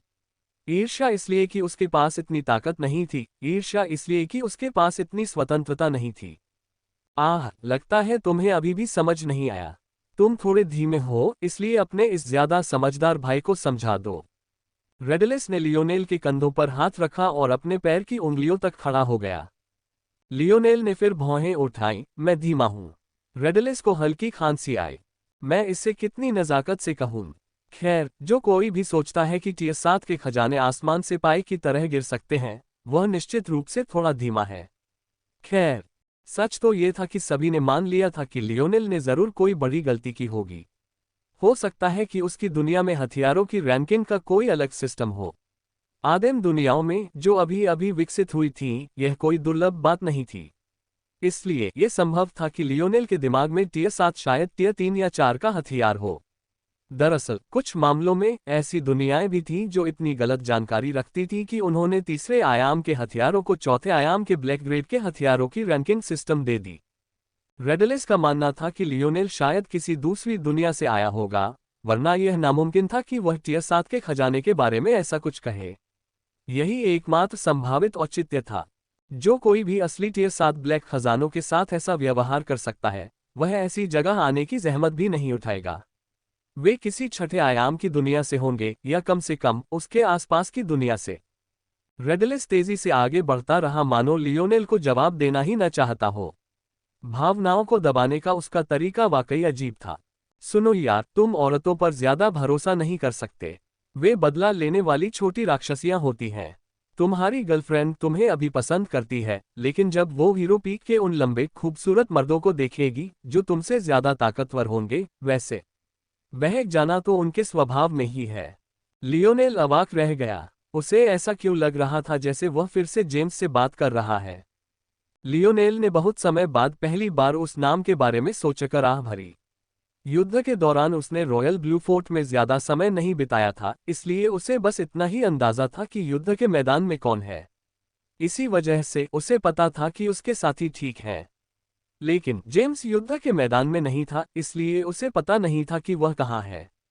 हालांकि लियोनेल ने अपने कोच जेम्स को एक और मौका देने का वादा किया था। सच तो यह है कि उसे नहीं पता था कि वह ऐसा करना चाहता है या नहीं। अरे, मैं जानता हूं तुम क्या सोच रहे हो। तुम्हारी गर्लफ्रेंड, बिल्कुल। मुझे किसी और मर्द के प्यार के बारे में बात नहीं करनी। लेकिन तुम्हें पता होना चाहिए कि हीरो पीक पर ताकतवर और खूबसूरत मर्दों की कोई कमी नहीं है, जो बहुत अमीर भी हैं। वे शायद कुछ ऐसे इलाज करवा सकते हैं जो तुम नहीं करवा सकती। रेडलिस की अंतहीन बकवास सुनकर लियोनेल पूरी तरह से असमंजस में पड़ गया। किसी और के प्यार पर बात नहीं करना। तो फिर पिछले 10 मिनट से वह क्या कर रहा था। उसने इतनी बातें की थी कि वे पहाड़ की चोटी तक पहुंच गए और फिर बल का एक पर्दा पार करके एक बिल्कुल नई दुनिया में पहुंच गए। लियोनेल ने एक ही नज़र में सब कुछ समझ लिया। अगर उसका मूड होता तो शायद वह जो देख रहा था उससे काफी प्रभावित होता। लेकिन इस समय ये कहा जा सकता है कि अगर उसका सहज स्वभाव न होता तो वह अब तक रेडलिस को भी दूर धकेल चुका होता। उद्धरण चिन्ह ... सुनो यार, सब ठीक हो जाएगा। समुद्र में बहुत सारी मछलियां हैं। लियोनेल ने रेडलिस को अनसुना कर दिया। क्या उसे आईना की चिंता थी? जरा भी नहीं। उसे इस बारे में कोई झूठी शेखी भी नहीं बघारनी पड़ी। वह केवल इतना जानता था कि यदि उसे अपनी पत्नी के प्रति खुलने में 5 साल लग गए और दुनिया लगभग खत्म हो गई, तो वह केवल उन लोगों को शुभकामनाएं दे सकता था जिन्होंने प्रयास करने का साहस किया। उन्होंने कहा कि उनके प्रयास विफल होने के बाद उन्हें उनकी जगह सिखाने में उन्हें कोई आपत्ति नहीं होगी। समूह के वैलिएंट हॉट माउंटेन को पार करने और अपने आसपास के शहर को देखने के कुछ ही देर बाद उनकी मुलाकात एक अन्य समूह से हुई जो विशेष रूप से उनका इंतजार कर रहा था। ये वही होना चाहिए जिसके लंबे सुनहरे कांसे जैसे बाल हैं। जैसे ही उनमें से एक ने पुष्टि की, पांचों का समूह एक साथ एकत्रित हो गया। उनका लक्ष्य बिना किसी संदेह के लियोनेल एफेसस अच्छे मूड में आगे बढ़ता रहा और आयना को हीरो पीक की ओर ले गया। आयना ने अचानक पीछे मुड़कर देखा, मानो उसे आभास हो गया हो कि कुछ गड़बड़ है, लेकिन वह आगे बढ़ती रही मानो कुछ हुआ ही न हो। एफेसस को इस छोटी सी हरकत का एहसास हुआ जिससे उसके होंठ सिकुड़ गए। लेकिन तभी आयना ने कुछ ऐसा कहा जिससे उसकी आंखें सिकुड़ गईं। अगली बार और भी ताकतवर नौकर भेजना, उसने बिना किसी से कहे कहा। हो, क्या तुमने नहीं कहा था कि तुम्हारा छोटा प्रेमी घायल हो गया है? लेकिन अब मुझे चिंतित होना चाहिए। सच तो यह है कि एफेसस इतना घमंडी था कि किसी जूनियर से निपटने के लिए अपने नौकरों को भेजना उसके लिए नीचता की बात थी। लेकिन उससे भी ज्यादा नीचता की बात थी खुद कोई कदम उठाना। इसलिए उसने वह रास्ता चुना जो उसके उस समय के उबलते हुए गुस्से को सबसे अच्छी तरह से शांत कर सके। यदि वह रंगे हाथों पकड़ा न जाता तो वह कभी भी आयना को जवाब देने की जहमत नहीं उठाता, विशेषकर ये देखते हुए कि यह सब इसलिए शुरू हुआ क्योंकि उसके अधिकार पर सवाल उठाया गया था। वह 10 गुना ज्यादा घायल हो सकता था और फिर भी आपको किसी मजबूत व्यक्ति को भेजने की जरूरत पड़ती। आयना ने विनम्रता से जवाब दिया। इस समय आयना को बहुत ग्लानि हो रही थी। वह लियोनेल को अच्छी तरह जानती थी। अगर उसने उसे चोट लगने के कारण वहीं रुकने के लिए न कहा होता तो उसे पहाड़ी दर्रे पर चढ़ने के लिए अपने शरीर की हालत की भी परवाह न होती। ऐसा इसलिए नहीं था क्योंकि उसे वैलिएंट हॉट, एक ऐसी संस्था जिस पर उसका कोई भरोसा नहीं था, को कुछ साबित करने की जरूरत महसूस हो रही थी, बल्कि इसलिए क्योंकि वह ऐसा ही इंसान था। लेकिन अब जो कुछ हुआ उससे वापस लेना संभव नहीं था। ऐसी बातें सुनकर एफेसस अचानक जोर जोर से हंसने लगा। कहते हैं प्यार अंधा होता है, लेकिन ये तो बेवकूफ़ी भरे प्यार का और भी बुरा मामला है। खैर कोई बात नहीं, मैं देखना चाहती हूँ कि मेरे साथ काम खत्म करने के बाद तुम एक कमज़ोर इंसान से कितनी देर तक प्यार कर सकती हो। चूंकि तुम चतुर बनना चाहते हो, इसलिए मैं ये सुनिश्चित करूंगा कि वह मेरे बहादुर हृदय पर्वत पर कभी अपना सिर ऊंचा न उठा सके। इसमें कोई शक नहीं था कि एफेसस वही शब्द दोहरा रहा था जो रेडलिस ने कहे थे, लेकिन उतने खुलेआम नहीं। और ये और भी साफ था कि आयना के शब्दों ने एक बार फिर एफेसस को भड़का दिया था। खैर इस बार आयना ने बिल्कुल भी वैसा अपराधबोध महसूस नहीं किया, बल्कि नकाब के नीचे छिपा उसका चेहरा फिर से भावशून्य हो गया था। आगे बढ़ो और अपनी भड़ास निकालो, उसने मन ही मन सोचा। ये छोटा मिंक खंडित घन से बाहर कूदकर आयना की बाहों में आ गया और अपने छोटे छोटे नुकीले दांत एफेसस की ओर दिखाने लगा। आयना के समझाने के बाद ही वह अंततः शांत हुआ। अल्पविराम। लियोनेल 3 लोगों के एक समूह के सामने खड़ा था, उसकी आंखें आलस से उन्हें देख रही थीं। उनकी बातों से साफ जाहिर था कि वह उनका निशाना था और ऐसी बात पर वह बस इतना ही कह सकता था कि हीरोपीक का उपनेता शायद उससे भी ज्यादा तुच्छ है। इस एफेसस ने अपने पीछे अपने गुंडे भेजने से पहले 1 घंटा भी इंतजार नहीं किया, किसी और के लिए कुछ दिन तो दूर की बात है। लेकिन लियोनेल को सचमुच कोई फर्क नहीं पड़ा। दरअसल अपनी उदासीनता के पीछे वह एक मुस्कान को रोके हुए था जो एक कान से दूसरे कान तक जा सकती थी।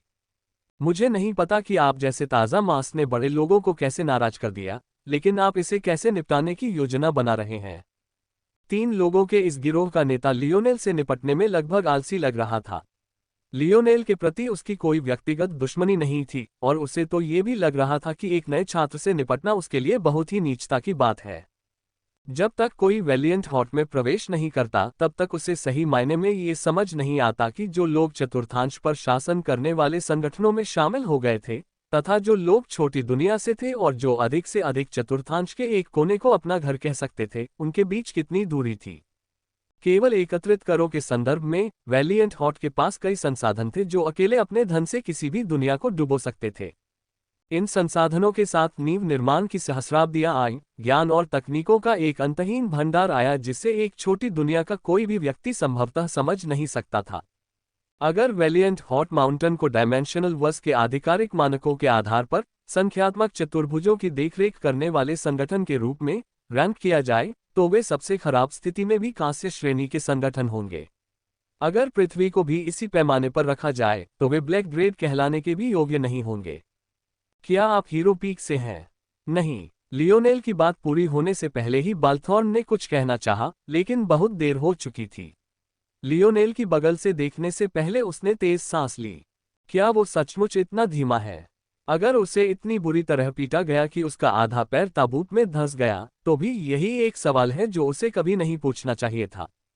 जैसी कि उम्मीद थी, जैसे ही गुलामों के नेता ने ये सुना, वह एक क्षण के लिए स्तब्ध रह गया, फिर उसके चेहरे पर एक भयावह मुस्कान आ गई।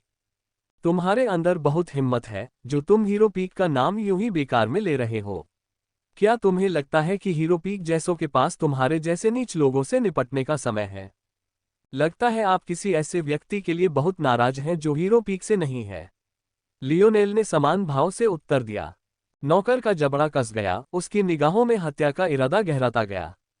अगर दूसरों को सचमुच पता चल गया कि हीरो पीक इतना नीचे गिर गया है, तो यह उनकी प्रतिष्ठा पर कलंक होगा। हालांकि ये शब्द अनकहे थे, लेकिन इस तरह की अफवाह फैलाने का बोझ जरूर उसके सिर पर होगा। ये लियोनेल न सिर्फ इतना मूर्ख था कि उसने वैलिएंट हॉट में कदम रखने से पहले ही एफेस्ट्स को नाराज कर दिया, बल्कि उसे भी अपने साथ नीचे घसीटने की कोशिश कर रहा था। यदि लियोनेल इस कथन पर जोर देता, तो ये छोटी सी हाथापाई, जो संभवतः एक छोटी सी पिटाई के बाद समाप्त हो जाती, इस हद तक बढ़ जाती कि पूरा पीक उसके खिलाफ खड़ा हो जाता। आहा, अरे यार। रेडलिस ने लियोनेल का कंधा थपथपाया। उद्धरण चिन्ह ... तुमसे मिलकर अच्छा लगा। मुझे लगता है कि मुझे वहां एक खूबसूरती दिखाई दे रही है। रेडलिस भागकर जमा होती भीड़ में छिप गया। इनकॉथ, इरोलाना और बाल्थोर्न के माथे पर बल पड़ गए, लेकिन वे भी इस स्थिति से कोई लेना देना नहीं चाहते थे। हालांकि अभी हीरो पीक में शामिल होने की कोई संभावना नहीं थी, लेकिन ऐसे व्यक्तियों की कोई कमी नहीं थी जो बाद में अपने पीक से अलग होकर हीरो पीक में शामिल हो गए थे। अभी भी कुछ नहीं बोल रहे। लियोनेल ऐसे बोल रहा था मानो उसे पता ही न चला हो कि ये युवक उससे दूर जा रहे हैं। वो उन्हें जानता भी नहीं था, तो उसे क्या परवाह। विलर, हमें उसका मुंह बंद करना होगा। तीनों में से एक ने मुख्य नौकर को आवाज दी। वे लियोनेल को और कुछ कहने नहीं दे सकते थे। सहमत, व्हीलर ने सिर हिलाया। हम देखेंगे कि उसके साथ काम खत्म होने के बाद भी उसमें ऐसी बातें कहने की हिम्मत है या नहीं। मानो मौन सहमति से व्हीलर के पीछे खड़े दोनों लोग आगे बढ़ गए। संपर्क